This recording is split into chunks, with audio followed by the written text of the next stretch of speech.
Good morning, Rio Grande third graders. It's good to see you coming to check your DMA problems for today.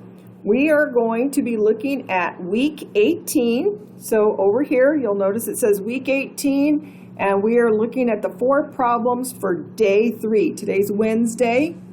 So we're going to look at our first set of problems. They are division equations. And we are looking for our dividend. So sometimes you might see equations set up like this where you're looking for whatever this number is here. And they might put a letter here to kind of like represent what that number should be. Now, remember, a dividend is the total number of objects you are wanting to share or put into smaller groups. It's the larger amount of objects. Now, our divisor is either going to tell us our groups or the number in each group. And whichever one that one shows us, our quotient is going to be the opposite.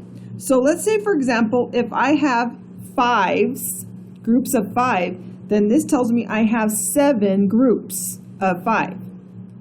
So when we look for our dividend, our total, we can use our understanding of the number of objects in each group and the number of groups. So let's say, for example, I have 7 groups. These would be my groups, which is shown here with my quotient. And I have 5 objects in each group, which means I would be counting by 5s.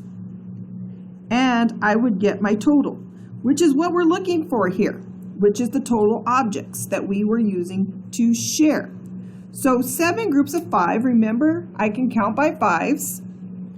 So 5, 10, 15, 20, 25, that's 5 groups of 5. 30 would be 6 groups of 5, and 35 would be 7 groups of 5. Or I could write a number sentence of 5 plus 5 plus 5 plus 5 plus 5 plus 5 plus 5. And then add all those groups of 5 together to get my total, which is 35. So now that I know my product, I can now come over here and write that in as my dividend. So this is my dividend, my large group that I want to break up into smaller groups. Now, for this one, I know my total objects.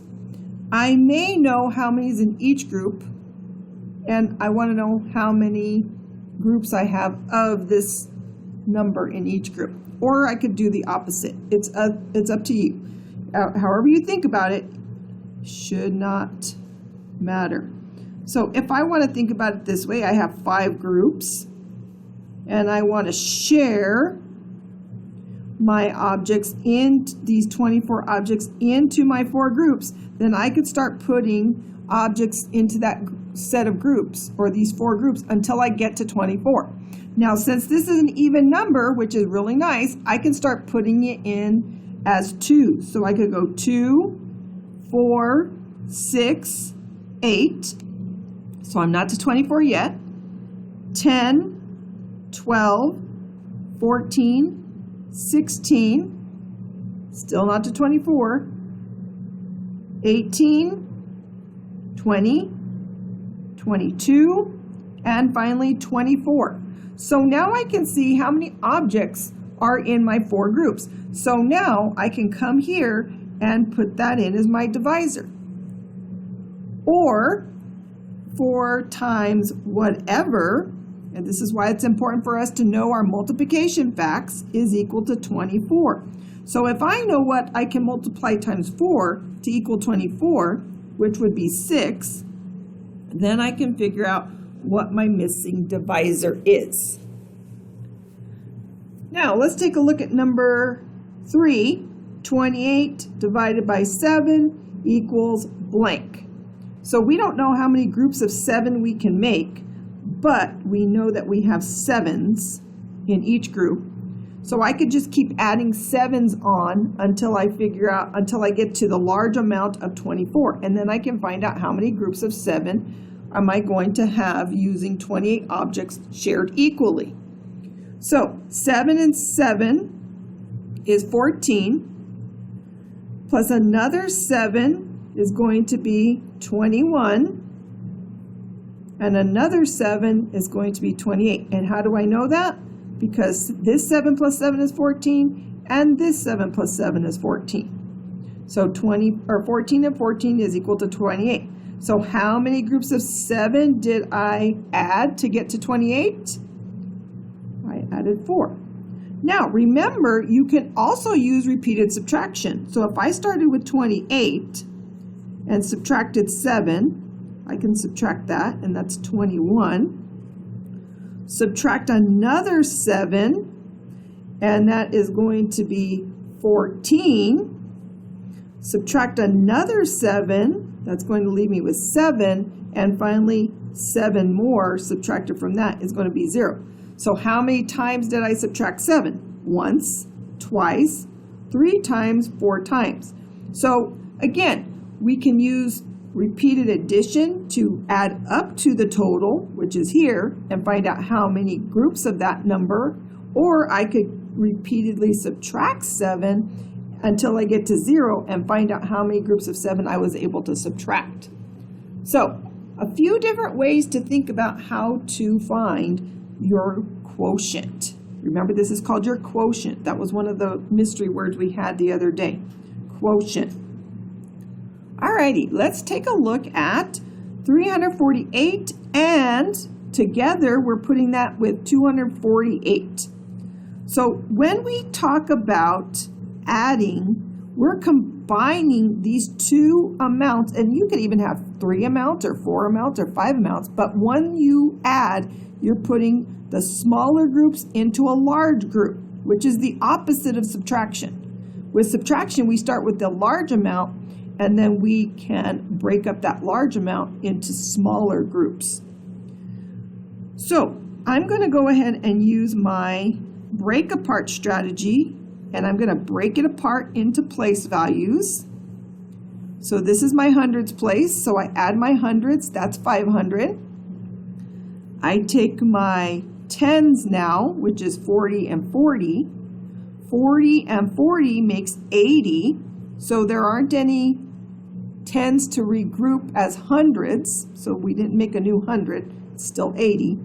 And we have 8 from here and 8 from here, and 8 plus 8 is 16. So that did give us a new 10 to add to this 80. So now when I put this all back together as hundreds, tens, and ones, my 5 is in the hundreds place.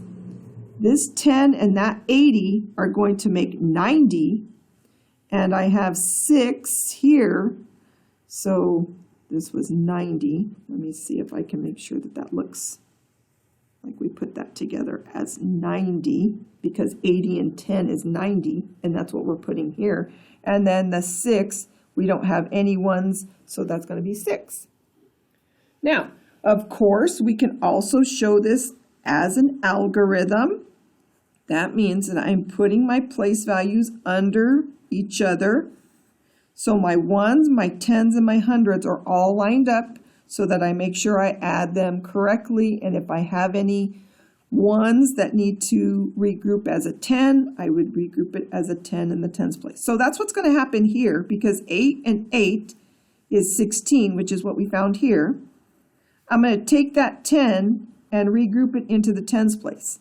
So 40 plus 40 was 80, and that one more 10 was 90. And this 300 plus 200, which we have here, is going to be 500. So I still get 596. My sum, remember the answer to an addition sentence is called the sum. And so we're going to have 596 as our sum. Okay, let's take a look at our next problem, which is a word problem. It says Heather bakes 6 cupcakes each day. That's a big clue word, each day. So she's baking cupcakes each day, and she does this for 2 days. So day 1, how many cupcakes does she make? Right, she makes 6. Day 2, how many cupcakes does she bake? Right, 6. Again. So again, for 2 days, she's going to bake 6 cupcakes for each day. Then it says she wants to share her cupcakes with 4 friends. So remember, when you hear the word share, you're going to share, meaning you're going to take the large amount and break it up into smaller groups or smaller amounts. And she's breaking it up between the 4 friends. So how many cupcakes did each friend get? Well, before we break up the cupcakes, we have to know how many cupcakes we have to start with. And we don't know how many we have to start with until we figure out how many cupcakes she's already baked. So to do that, which we just talked about, if she bakes 6 cupcakes each day for 2 days, we're going to go to the back here and we're going to show our work. So if we look here on day 3 on the back, here's day 1. On day 1, which is my group, she baked 6 cupcakes, and I'm going to put a CC here for cupcakes. On day 2, and this is just to help me visualize what's going on day 2, what did she bake? She baked another 6 cupcakes.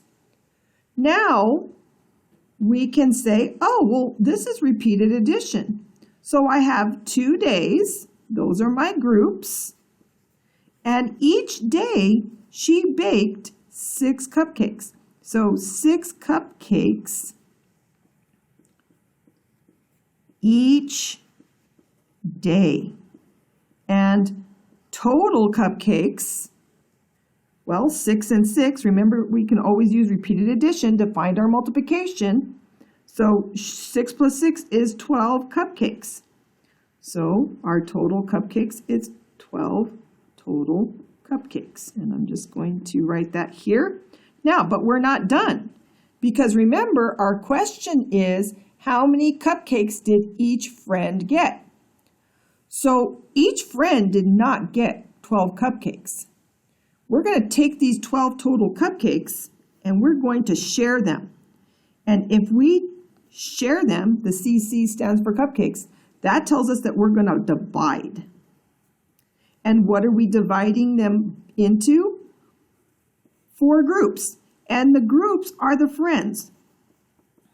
So my friends are my groups. And I want to know how many cupcakes each person is going to get. So number of cupcakes for each friend.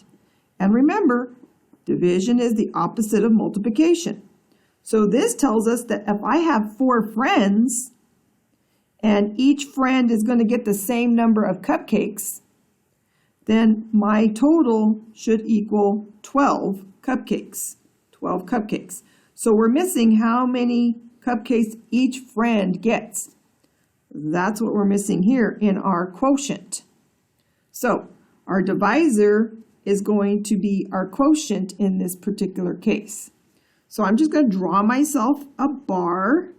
That's friend 1, friend 2, friend 3, and friend 4. Now, if I already know what is my multiplication fact that's going to equal 12, which is good, that's why we are working on fluency, have to have those memorized to make this easier for ourselves. And this, if not, we can just start adding cupcakes. And again, this is an even number, so I can add by 2. So 2, 4, 6, 8. Okay, so I'm already 8. So let's try 1 at a time. 9, 10, 11, and now we have 12. So every friend is going to get how many cupcakes? And remember, this was 12 cupcakes total. We're looking at how many cupcakes each person got. So we know that they each got 3 cupcakes. So now we can come to a response statement. And our response statement would start like this. The question asks us how many cupcakes each person or each friend got. So we would say each friend, and make sure you're writing this down, and writing a response to your answer. Each friend gets or got 4 cupcakes. And now we need to tell how we know this, because we got 12 cupcakes when we added 6 and 6. That was our first step, right? This is what we did here. We took 6 and 6, or we multiplied 2 groups of 6. We could also put that in here also. It just depends on how you want to explain your thinking. We added 6 and 6. So that is 12 cupcakes. Our next step was we divided them. So now we're going to put then we take 12 cupcakes and share. That was one of our clue words in there. And share between the 4 friends.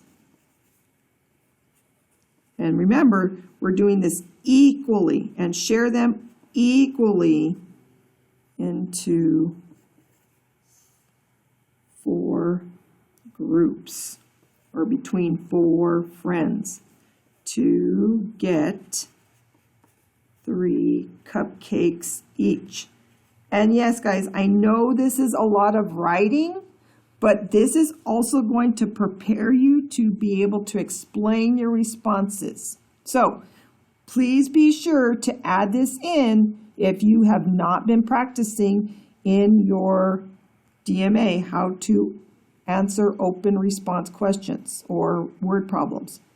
So to get 3 cupcakes each. And I'm done. I've made sure that I've shown my work. So this was a 2-step problem. I had to figure out how many cupcakes were made first. Then I had to share the cupcakes equally with the 4 friends. And I showed my work here using a bar diagram or a model. And then I took my thoughts and I explained them step by step in my response. All right, let's take a look at our last set of problems. These are with multiples of 10. So I'm going to look at my understanding of my basic fact. So basic fact meaning if I know what 6 times 6 is, then I should be able to know what 6 times 60 is. So if 6 times 6 is 36, when I'm adding groups of 60 together, 6 groups of 60, and I'm just going to demonstrate that here. So let's think about counting by 6s. We have 6, 12, 18, 24, 30, and one more group of 6 would be 36. Well, now, if I'm counting by 60s instead of 6, you're going to see the same type of pattern, but now, instead of my 6 being in the ones place, now I'm moving or shifting all of my place values over to the left. So this 6 is now going to be 60, so it goes to the tens place. This 1 from the tens place goes to the hundreds. This goes to the tens, and I'm shifting. Now I'm at 120. Add 60 more, that's 180. Add 60 more, that's 240. Add 60 more, now I'm at 300. Add 60 more, now that's 360. So, just by looking at our pattern of our 6s, we can use what we know about 6s to help us count by 60s or add a group of 60 each time. And this is basically just looking at patterns. So now I could say 6 groups of 60 would be 360. Now, again, remember, multiplication is repeated addition. So I could even write an addition sentence to go with this. So if I add 6 groups of 60, which you can do, 1, 2, 3, 4, 5, 6, this would be 120, 60 and 60. This would be 60 and 60 is another 120, and this 60 plus 60 is also going to be 120. Now I can take these 3 groups of 120 and put them together. And we add the zeros, we add the 20s, 20, 40, 60, we add the hundreds, 100, 200, 300, and look at that.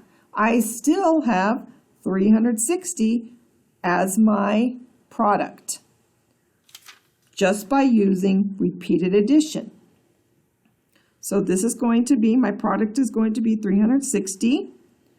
I can do the same thing with 5 times 50 or 50 times 5. I can say 50 plus 50 plus 50 plus 50 plus 50. Or I can think of it in the same way that I did just a little while ago. I can take what I know about counting by 5s. So let's take my piece of paper here that I just had, and I count by 5s. 5, 10, 15, 20, and 25. So that would be 5 groups of 5, right?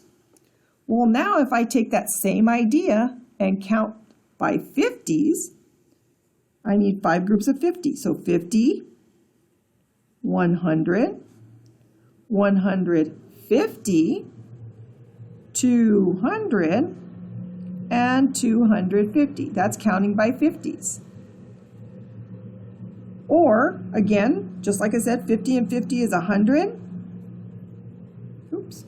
This 50 plus 50 would also be 100, and then I don't have another 50 to add to this 50, so it would be 100 plus 100 is 200, plus another 50 is 250 for my product.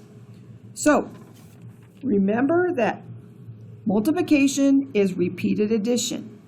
Now, since I've already figured out 60 times 60, if I just add another group of 60 here, and I can go back to this pattern that I just had here, well, 6 times 7, if I add another 6 here, that would give me one more group of 6, and that would be, right, it's 42.